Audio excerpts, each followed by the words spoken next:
Hear me? Clear.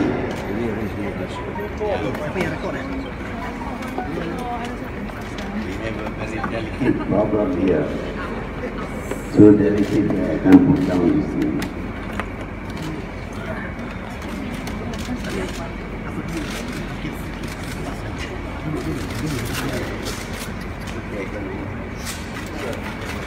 Okay.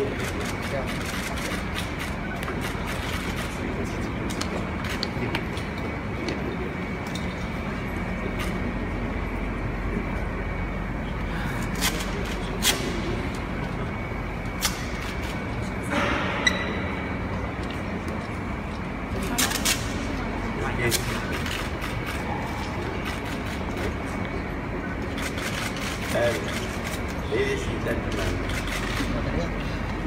this meeting is not a cabinet meeting. It's not a cabinet meeting.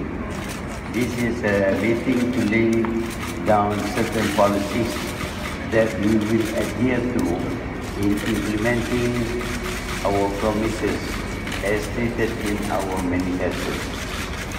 So we need to have, first of all, a meeting of the heads of the four parties. There is no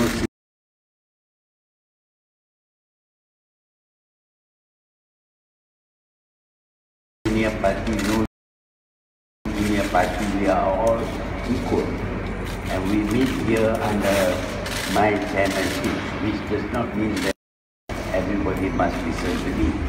We discuss in depth, and it is decided that for the moment we are going to create only a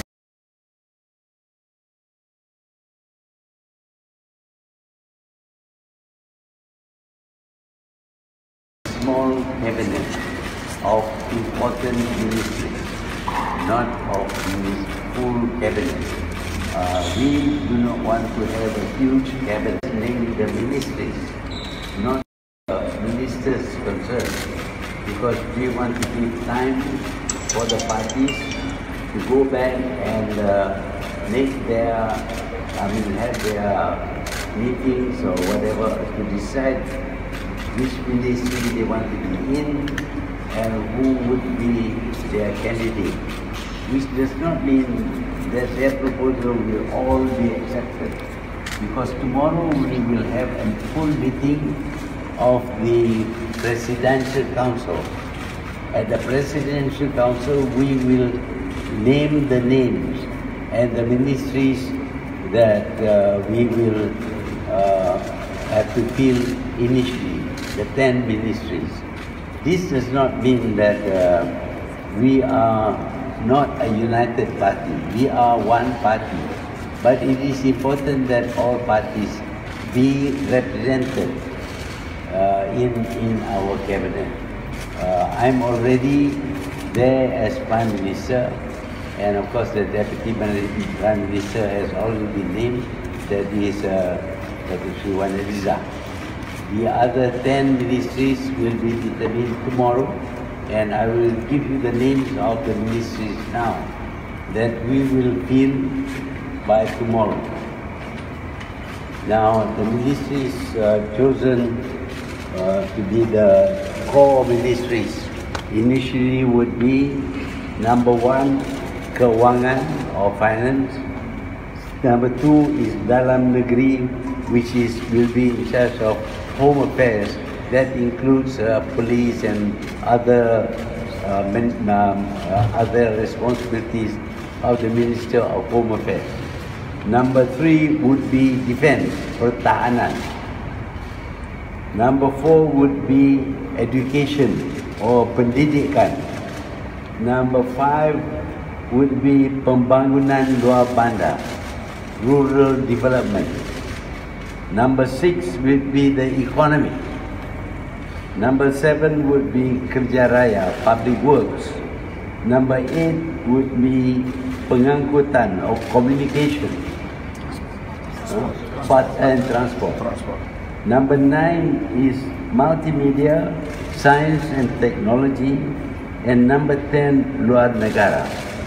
Although I have named these in sequence up to 10, it does not mean that the ministry, the 10th ministry is inferior to the 9th ministry and so on. We are actually of equal status, but quite obviously certain ministries will play a much more prominent role. That is what we have decided as far as the cabinet is concerned. Then we have a problem with many states which have not been able to form the government. There is evidence that there were some manipulation. For example, in the case of Sabah, initially Warisan won about 35 seats, but the election commission kept on counting and recounting so as to reduce Warisan to 29 seats. Now they have a problem because they cannot form a government. And there is an attempt to bribe or to get certain people to cross over using money. We regard this as corruption. You can have people switching party if they like because of principle. But if they are bought over, we will not recognize that as a proper change of party. We would investigate this, and when we find elements of corruption or money being paid to any minister to cross over or anybody else to cross over by giving them money, we regard that as corruption. As much as we regard as corruption money being paid in order to get votes. Throughout the election, the MACC seems to ignore the fact that corruption was rife. Everywhere you see, we have pictures to show that people were being corrupted. In the last 2 days, for example, there was no speeches made, only money distributed. We will properly investigate all these things because we want to follow the rule of law. We are not taking revenge, but there is a lot of areas which are very grey, where people make use of money to buy support. That also is considered as corruption, as much as buying members of the party in order to achieve majority. When we find evidence that the person won through corruption, we may request that the election be invalidated. We are looking into the law of this country.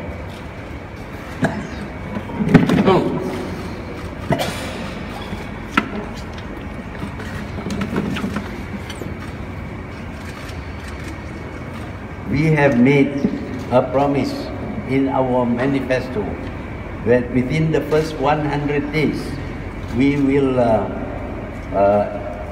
achieve or implement 10 of the major conditions that we want to change, among which of course is the abolition of GST. But even before that, in the course of our discussion, our 4 members' discussion with the Agong yesterday, the Agong has indicated to one of us, actually it is Guan Eng, that he is willing to pardon Datuk Sri Anwar immediately. So we will go through the process, the proper process of obtaining pardon for Datuk Sri Anwar. It is going to be a full pardon, which of course means that he should not only be pardoned, he should be released immediately when he is pardoned. After that, he will be free to participate fully in politics. That is one of the things that we decided because of our meeting with the Agong last night. So this meeting is a very short meeting, which is focused on principles only. In the case of foreign affairs, we want to maintain good relations with all the countries of the world without caring about their policies or their systems of government. We will want to do that and not favor any particular country.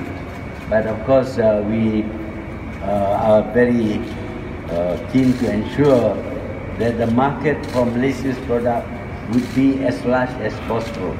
As you know, Malaysia is a trading nation. We need markets. We cannot afford to quarrel with people because of their ideologies.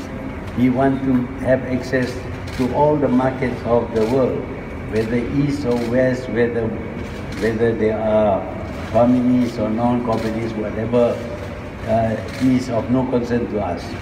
Our business is to establish relations. There will probably be big powers who may want to impose sanctions. To the extent that we can, sanctions by big powers are not international. Big powers deciding on their own will not influence our policies. But of course, we are very well aware of the powers of these big powers who may want to impose sanctions on countries which do not respect or do not agree with them on applying sanctions to countries.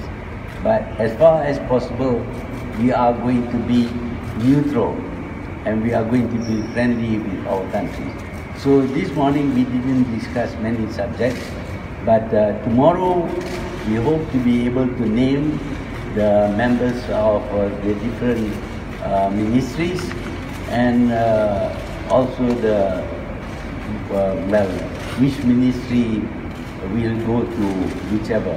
It's not so much whichever party, but I think it is important that the role of the four members of the coalition be equally the same without any discrimination.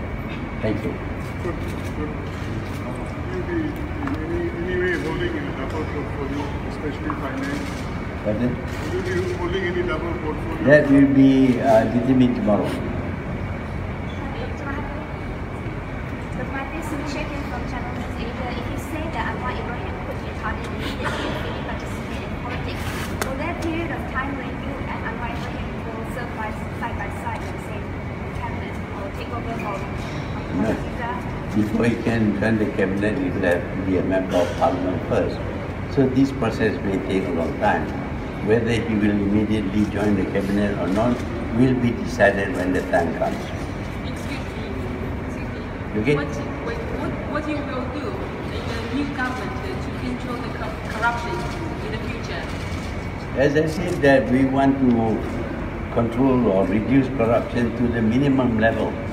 We are aware that it's not possible to completely erase corruption, but we now find that political corruption is has badly affected the democratic process.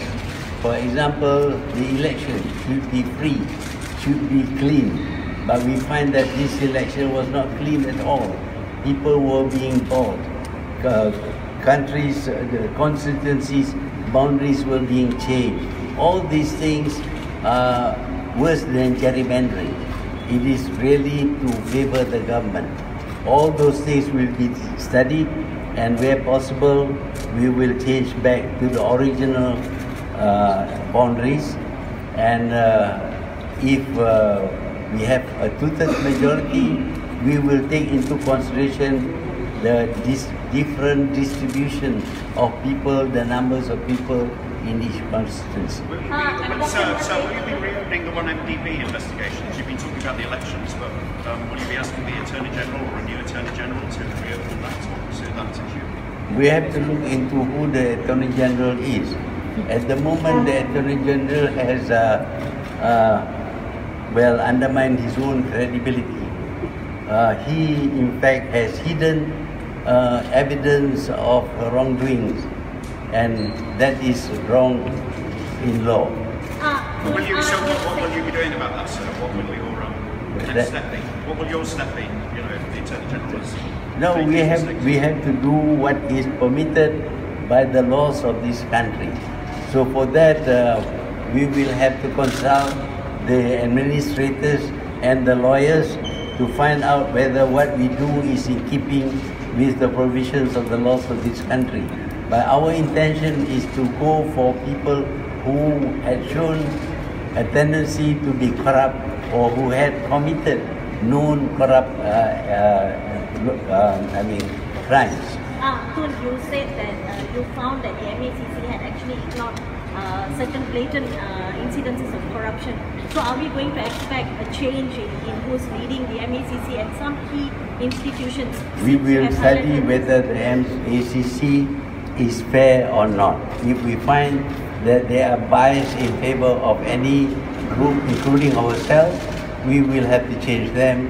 And as we promised, the new heads of major heads of government would be vetted by Parliament. So would this also apply to the Election Commission Chairman Tan Sri Hashim? If we find out that he is involved in some corrupt practices, being biased and all that, we will have to take action against him.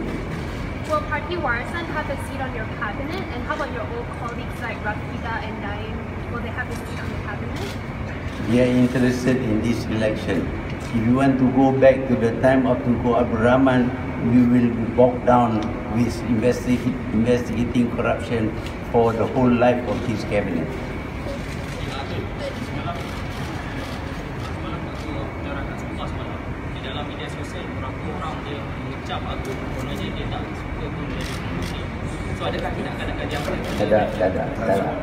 Nothing happened. Last question, please.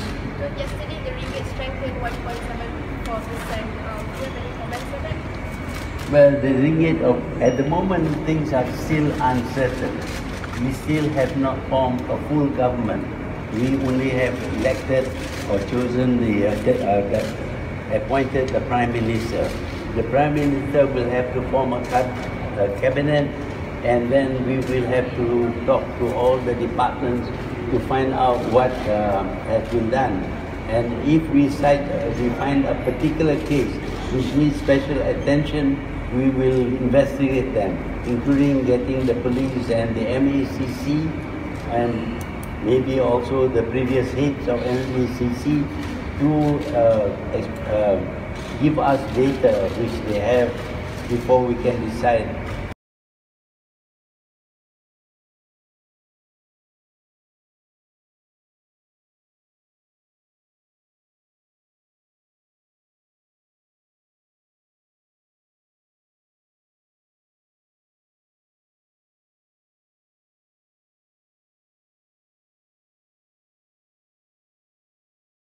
on whatever action is to be taken. Previously, the 1MDB investigation was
1950 sehingga 1950.